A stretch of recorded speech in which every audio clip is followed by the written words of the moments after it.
I wasn't even looking for it. The words found me instead, glowing on my screen like a flare in the middle of night. Oh, I'm not anyone's property, period. My wife had posted it only minutes earlier. The caption sat under a mirror selfie, her lips curved in a smile I didn't recognize anymore. It wasn't soft or playful like the ones she used to send me. This one looked sharp, deliberate. For a second, I couldn't breathe. The living room was quiet except for the hum of the fridge in the kitchen.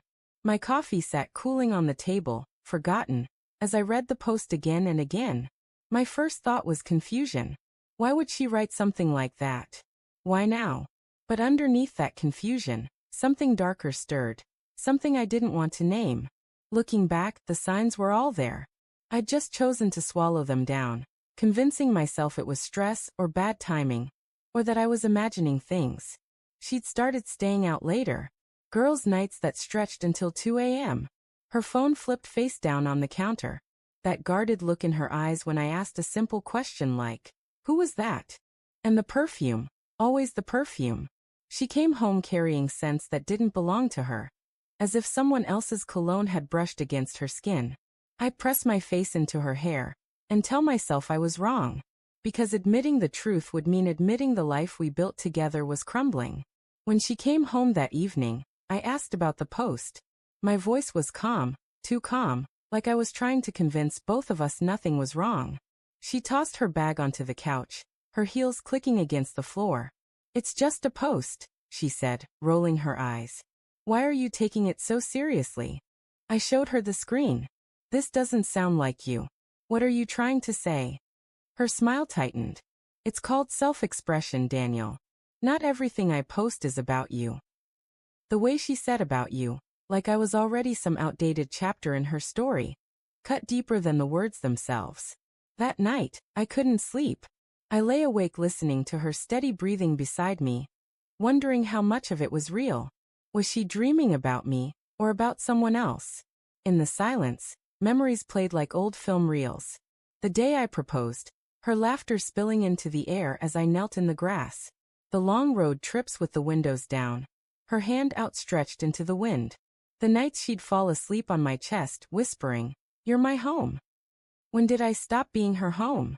The truth revealed itself in fragments. First, a text I wasn't meant to see.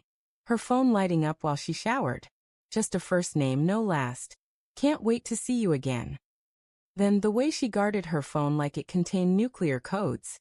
The way she smiled at her screen, a smile she hadn't shown me in months. The worst part wasn't even the messages. It was the tone, the familiarity. She wasn't just cheating. She was in love. I confronted her in the kitchen one night, unable to carry the weight any longer. "Who is he?" I asked, my voice breaking. Her fork froze halfway to her mouth. For a moment, I thought she'd deny everything, spin another story. But instead, she set the fork down and sighed. "I didn't want you to find out like this." That sentence felt like a bullet. Not "I would never," not "you're imagining things." Just resignation. Confirmation. "How long?" I whispered. Her eyes flicked away. "A few months." The room tilted. I gripped the edge of the counter to steady myself. "And everything we've built? The vows? The promises?" Her voice softened, almost tender, which somehow hurt more. "I still care about you, Daniel. But I can't live like I'm owned. I need freedom." Freedom. That's what she called it. As if I'd chained her. As if love was a prison. I walked through our house in a daze after that. Every photo on the wall felt like a lie. Every memory replayed with a sour twist. I wondered if she ever thought of me when she was with him. Did she compare us? Did she laugh with him the way she used to laugh with me? Did she ever feel guilty?